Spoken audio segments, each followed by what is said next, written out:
napaka-importanting isyong pambayan dahil ito po may pakialam tayo because halalan po ito at may karampatan pong gastos din ito. At tayo po ang gumagasta dito, ha. Chairman George, good morning po at pasensya na po sa amin pong istorbo sa inyo. Magandang umaga po, Sir Ted, at sa ating mga kababayan, magandang umaga rin po. Okay, ano po ang implikasyon nito ng ipinalabas pong desisyon ng Supreme Court para po pigilan kayo na idiskwalipika ang ilang pong kandidato, nasyonal at lokal dito po sa usapin po ng paghahanda sa halalan? Please go ahead. Sir Ted, Ma'am DJ Chacha, 5 po yung na-issue na temporary restraining order ng Korte Suprema. Although hindi pa po namin officially received pero announced na po, 4 ay local at 1 po ang national. Sa local po, Sir Ted, wala pa naman po kami problema kung tutuusin doon sapagkat, Sir Ted, hindi pa naman kami nag-iimprenta doon sa mga lugar kung saan naandun yung mga local candidates. Dito po sa national, medyo ito po yung nagkaroon tayo ng problema sapagkat nakapag-imprenta na po tayo ng mahigit 6 na milyon na mga balota at kung saan kahapon po nagdesisyon kagad tayo para ikangay maampat kaagad ang dugo ay pinatigil po natin ang printing dahil kung pagko-comply po tayo sa TRO, kinakailangan po isama yung pangalan ng kandidato po na nakakuha ng restraining order. So, Sir Ted, Ma'am DJ Chacha, mababaliwala po yung lahat ng mga na-print na natin ng mga balota. Babaguhin po namin, Sir Ted, Ma'am DJ Chacha, yung pong election management system. Sistema po kasi yan eh. Babaguhin ang database, pagkakaroon ng bagong serialization, and therefore, may mga proseso pa po kami i-undergo kasama yung trusted build bago po namin muling pasimulan yung pag-iimprenta ng balota. Okay, sige po. So, yung po kasing 'di ba para may 'di ba may ano 'yan, may sa amin may hulma 'yan, yung printing ng balota, no? So, magkakaroon po ng pagbabago dito pati ho doon sa mga numero maaapektuhan ngayon, 'di ba? Kasi po itong papayagan na po tumakbong senador, may corresponding siya numero, etc., etc. Plus pati po doon sa mga local na nakahanda na for printing, ganun din po mangyayari, Chairman. Ano po?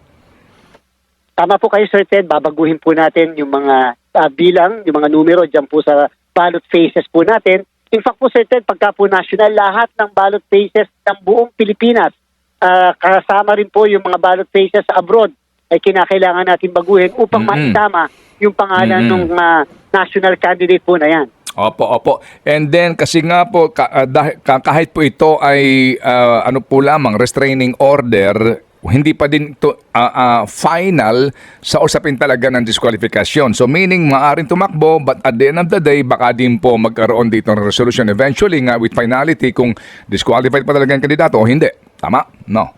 Pwede po mangyari yan, Sir Ted. Okay, pero siyempre po, ang isang TRO, Sir Ted, Ma'am DJ, ay immediately executory. Yes, sir. Kailangan mag-comply kaagad ang COMELEC na subject sa MR. Okay, sige po. Chairman, hindi ho siguro ako makapagtatanong ngayon agad-agad kung magkano ang nasayang na pera dito? Sir Ted, i-estimate na po natin 22 pesos ang isang balota, mahigit pong 6 na milyon yung pong mga balota na imprenta natin. Pagkatapos, siyempre, Sir Ted, yung pong mga ginamit ng mga ink, mga papel, at napakadami po naming tao ang involved sa verification ng mga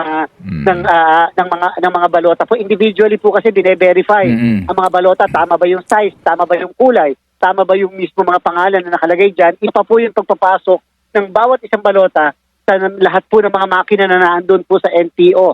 So more or less, yan po yung atin pong involved dito po sa mahigit 6 na milyon ng mga balota. Opo, doon pa lang po sa balota, that's 132 million kung 22 pesos times 6 million. Ano po, doon pa lang po yan sa mga balota, hindi pa kasama yung labor, etc. Chairman, kailan po kayo nagdesisyon sa diskwalifikasyon nito pong particular po itong sa pagkasenador? Kailan po ito inihain sa kataas-taasang hukuman para lang ho natin malaman po, with all due respect sa ating mga maestrado, kung gaano nga dapat ka-importante mas mabilis sana ang desisyon?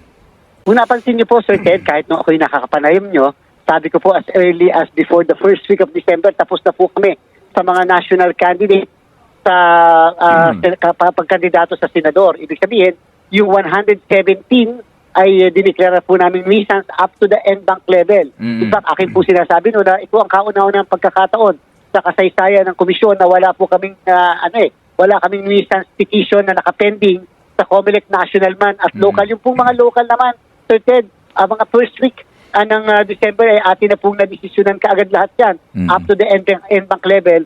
upang hindi makasama yung pangalan ng mga panggulo o panglito lamang at walang real intention to run for public office. Opo. So, meron ba kayong naaalala, tandaan niyo ho ba kung kailan po ito idinulog sa Supreme Court? Because I'm sure binigyan ho kayo dito ng notice para po magbigay ng inyo pong reaksyon kung sakali man.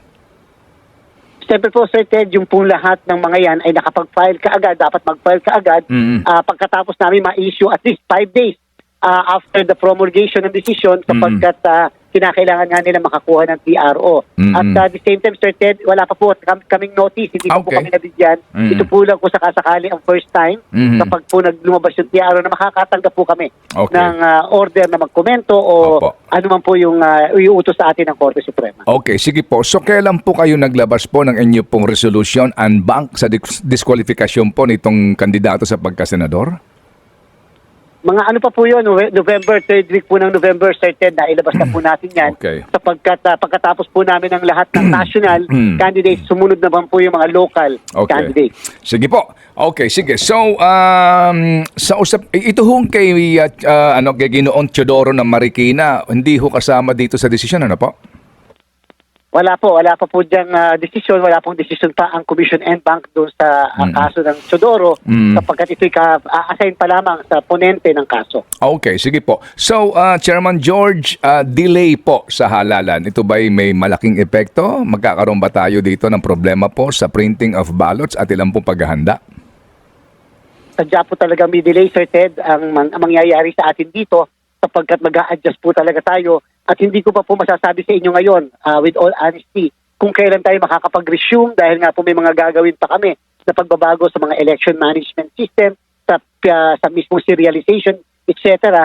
And therefore, talaga po may delay tayo pero ginagaranti po natin sa sambayan ng Pilipino, wag po kayong mag-alala. Comelec is in control of the situation at matutuloy po ang halalan natin surely sa Mayo 12. Ay, oo naman po, whether you like it or don't, talaga pong dapat na matuloy nga po ito. Wala na bang pending pa ngayon? Kasi baka na naman gagawa kayo ng balota pagkatapos may panibago po na naman meron ba kayong alam? Na magkaalaman na po na maaga. Malamang po doon sa 117, Sir Ted. Madami pong nag-file doon na petition. Ang naging katanungan nga po sa akin kagabi, paano kung meron na naman po. Babaguhin po muli namin ang election management system at muling magsisimula muli kami sa zero sa pag-iimprenta ng balota. We will comply with the Supreme Court decision. Of course, bilang isa pong masunurin na officer of the court, kayo po ay siguradong susunod sa kautosan po ng ating kataas-taasan, kagalang-galangang hukuman sa ating pong republika. Attorney George, Chairman, salamat na marami sa inyong magpapaulak sa ating panayam at muli kaming tatawag kung kinakailangan para makapagpaliwanag po kayo sa mga isyong pambayan. Maraming salamat, Sir Ted. Ma'am DJ Chacha, mabuhay po kayo. Thank you. Si Chairman George Garcia ng Comelec.